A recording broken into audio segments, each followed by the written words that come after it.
here is Oliver Reed.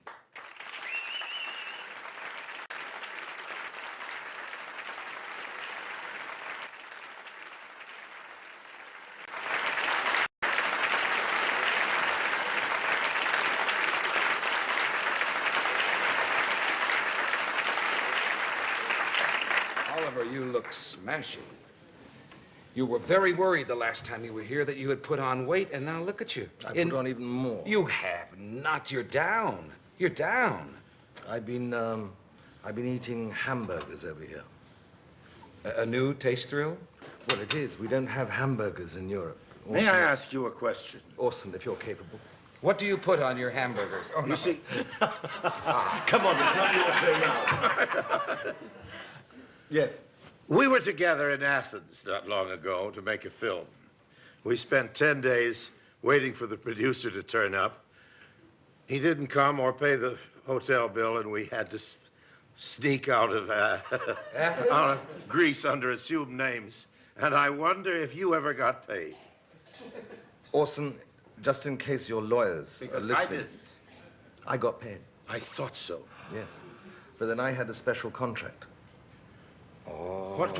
How do you get paid by somebody of that nature? By having a good agent. Your brother? Yes. We were plugging him His now. brother is his agent. No, but anyway, can I get back to the hamburgers? And I have put on weight. Strangely enough, I don't see. I also fell in love with a Californian girl, which I know is going to be your next question, because I came here on your last show and I That was it? You said, I said, why are you in California? Thinking you were going to plug the mush. You said, I came here to fall in love with a California girl. That's right. Well, I did. I can't talk about her in case her parents are embarrassed. But other than that, Why would her parents be embarrassed? Hamburgers. Orson is a great gourmet. But if anybody in Europe, they have Foster's Hollywood in Madrid, do they not? They have Wimpy's in the in the Champs-Élysées. No, but the hamburgers here are superb, but not the posh ones in the posh hotels. You go there and the buns fall to pieces, and they fall on your trousers, and they get up and they think you've had a problem. Had a problem. Yes. But the ones that don't want to advertise, but the ones that you can put all the relish on and all the gunk, they're the things that we don't have in Europe, and that's what I've been eating. But why don't you take a franchise back? They've already... Oliver's Hamburgers. No, they've already got them over there. And besides that, I can't cook that well. And what about cheeseburger? You haven't even mentioned a cheeseburger. That's but I mean everything on it. Oh, I know. And you love them? This is an intellectual conversation. No. I thought I was coming on with Orson. Raised the level of... The minute Oliver came on, the whole thing got very classy. I know. You sob. Talk about got out by the skin of our teeth. My brother, who also ensured that I was paid, made sure that I had traveler's checks. Now, Orson, God bless your heart, sir, always has problem in financing films. I mean, he is one of the greatest actor-directors that I know and spends any money that he has on trying to promote movies and make movies. Right. But I've never stranded any actors. You stranded me in several Greek restaurants. Come on, what about that time I said, but Orson, all the drivers and the taxi drivers want to get paid. And you said, dear boy, ignore them. And, and we went out to the restaurant, and Orson had the most amazing-looking lady with him. And I know this to be true because we were there for 10 days on your own admission, and for 10 days he invited me out for either for luncheon or for dinner. And he would order coffee. And at the end of, when he said, black coffee, my dear. And imagine this, you're all sitting at the table, and then the...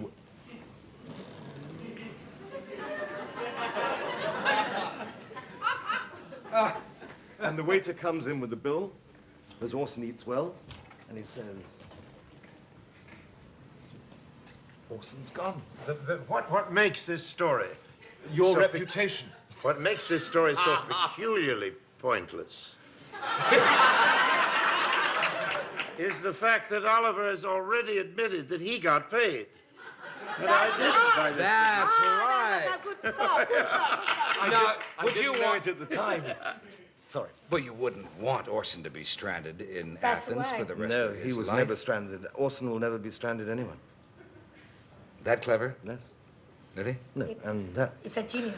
Do you know the one great thing that I've said before? I made a film with Orson years ago called I'll Never Forget What's His Name.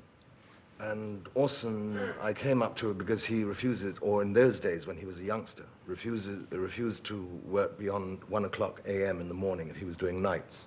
Only for Michael Winner. Doesn't apply. No, but nevertheless, I can only talk about the films that I've had experience on. And I came up to Orson after he had had his hamper from Fortnum and Mason's, which he shared, I must admit, abundantly with us all. Your hamburgers from Fortnum and Mason? That's right. And he stays at Whole Brown's thing is a Hotel. fantasy, but let it go on. Do you remember you got lost in the lift? Yes. Do you remember that? Is that a true Anyway, story? coming back to Orson, this is a true story. I knew nothing about acting. I still know nothing about acting. I came up to Orson. I said, Orson, I would like to thank you, sir. I was very submissive in those days. Right. I said, Orson, I would like to thank you for teaching me how to underplay things. I had no confidence about how to play things down. And he said, dear boy, if in doubt, do nothing. I love it. But isn't that the greatest lesson you can learn in acting? Orson? You're not stumped.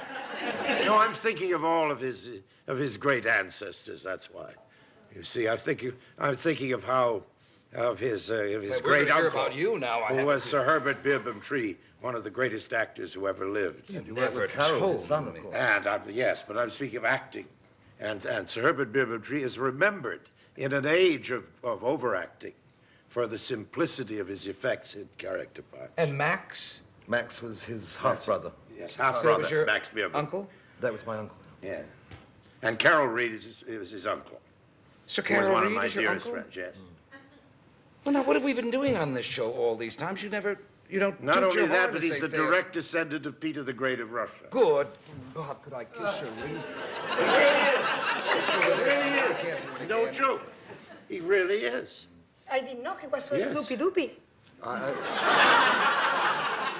surprised. What a chuck. So what? Aristocrat. Yes, of course. Aristocrat. Cracked. It's a very important background, really. You got a great roots. Yes, we have. And Handle that one, Oliver. Yes, well, no doubt if she gets in touch with the epistles of the King of Spain, he will be able to tell her about that. Bo? What about that? What about the Armada? But What why- about the Peninsular Wars? What about the great love affair of Philip for Queen Elizabeth I? I mean, you've been trying to marry into the English aristocracy for centuries. My great-great-grandpapa. It's true. Why is he looking at me? No, you look at me. When you're talking to the Turkish... Oliver says because you look like the King of Spain, that's why. He's telling me about the Spanish root. People try to mix with everybody in England everywhere. My great-great-great-grandpapa, Don Juan. They call him Don Juan because Don after Juan Juan, is your great-great-great-great-grandpappy? Don Juan, after Juan, he was done. Tenorio? Don Juan, yes, no. Not really, but I know, Yeah, keep looking at you. No, it's true. Tell me when she's finished. One never knows. Sometimes a bell goes No, off. right now. Right. But I didn't realize that you were... Yeah, that sort of thing doesn't involve me too much. History of acting, I think it's Peter the- involuntary. No, but Peter the Great. I mean, that was 17th century and 18th century Oh, I don't know. stuff. I don't know. He came over to England in order to learn how to build ships. He went to Holland, first of all, but he wanted to complete an amazing navy for the Russians, simply because he wanted to look after his interests inside.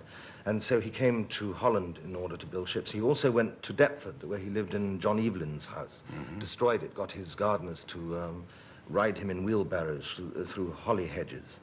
And he used to dress himself up as an ordinary carpenter and demanded to be known as Peter the Carpenter. And all the real carpenters of his group who went over to learn to build the ships, he would dress them up as aristocrats and he would disguise them as himself, which worked very well until such time as the people on the streets of London got the hang of what he was doing. Because suddenly 20 buckos walking down the street and 9 carpenters that all the buckos were cowing down to was quite an extravagant sight in the streets of London. And so they started to throw their plum pips at him and their cherry pips at him.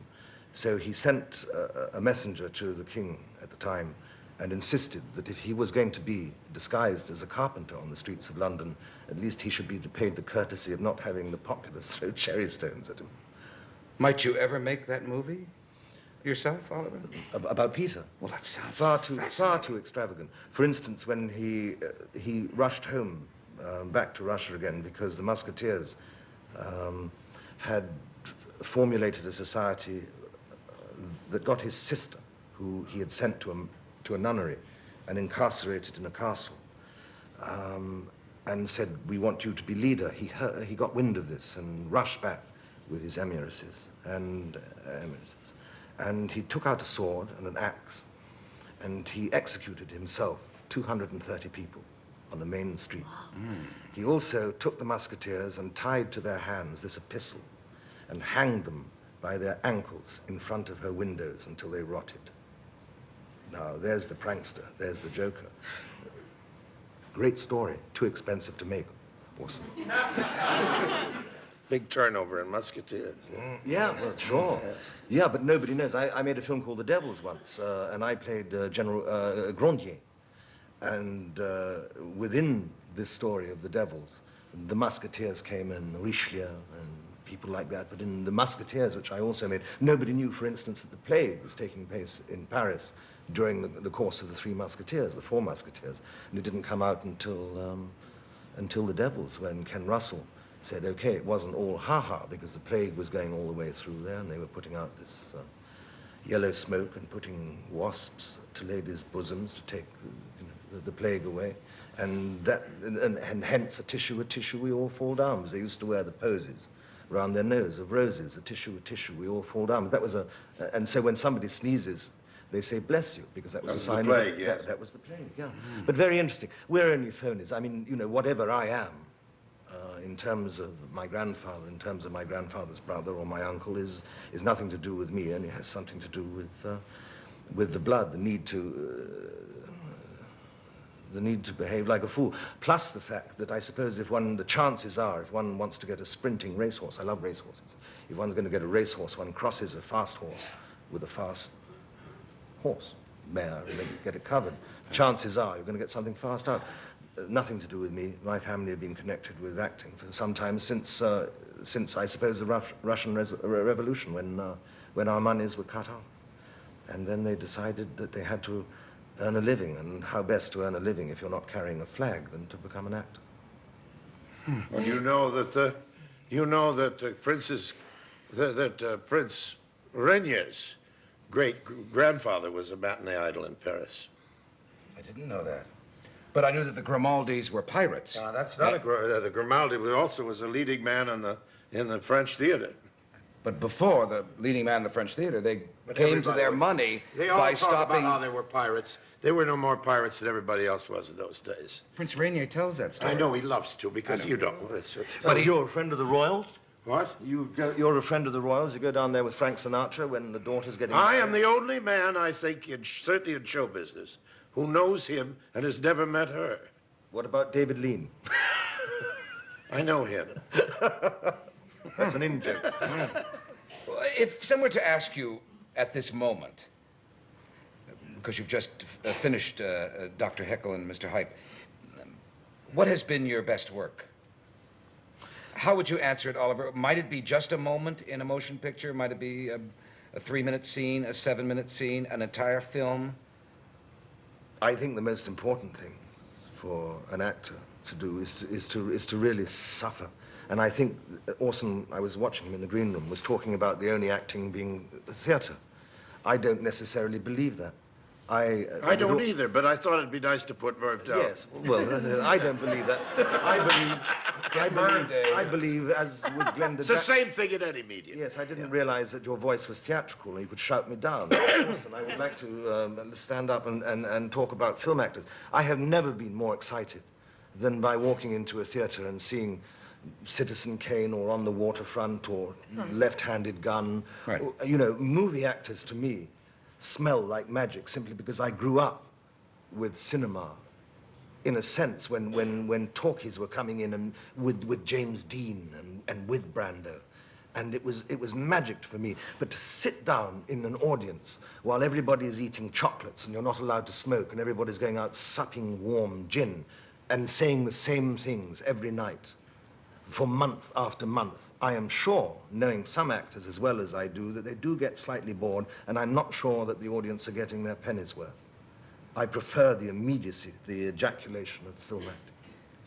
And I'm sure you do. When Brando and Dean arrived on the screen, were English actors, because of your training, shocked by their performances? No. English actors were going around, you've got to understand that just before the Second World War, everybody had a parting. Everybody who went to the Royal Academy of Dramatic Art had a classical training. Everybody went into repertory theatre. Everybody was expected to go to the West End or to New York. And then the war came about and everybody got killed. And then everybody suddenly saw the sergeant that was saying, and nobody was too concerned with that until after the war. And they were saying, what was that man saying? And they were saying that he was broken and he was bleeding and nobody understood him. And the officer with the parting in his hair and the pomade possibly wasn't too much in touch with him. Let's make films about him. And then in English theatre, you got John Osborne, and you got people writing The L-Shaped Room or Look Back in Anger, and everybody was in curlers, and all the taps were always dripping, and there was always an anti-hero. And that was nonsense as well. But out of that, in America, came people like Dean and people like Brando. I mean, to name a few. And then shortly after, people like Paul Newman. And for my generation of actor, and I'm 42, was magic. Is Sir Laurence Olivier the greatest actor of our time? I think that Larry was very concerned with theatre and was very concerned with the result of theatre on the paying audience. I believe that he shied, and Orson probably knows better than I about this, shied clear of the cinema simply because he loved the theatre so much. I think that now he's in the shadows of his autumn. He has decided that to be Lord Brighton is not possibly enough, and that, you know, he has to get his estate in order. Otherwise, knavesmen and thieves shut their gates. Mm-hmm. Is he the greatest actor of our time? I think that he's proving so many different things, you see. I was talking to, I don't like to name drop, but I was talking to Ralph Richardson the other day, and he said, never underestimate Larry, because if you ever have the opportunity to work with him, because he'll walk onto the set in the morning and he will say, dear boy, I have a terrible problem today. I was awake all last night, and I don't know how to play the part. I don't know how to play these scenes. Would you please help me? Which immediately puts an actor on his mettle, which means to say he's terrified. And there you have the great charisma. The same was when I worked with Orson. I met him first in the National Theatre. We had a little location there. And there's the great Orson Welles. And I had, you know, about 10 lines to say, and all he had to do was to look. But to me, that was, for me anyway, he's one of the gods, and that's all I can say. I wonder, Orson, if you would say a few words about the acting of Oliver Reed. Oh, with great pleasure.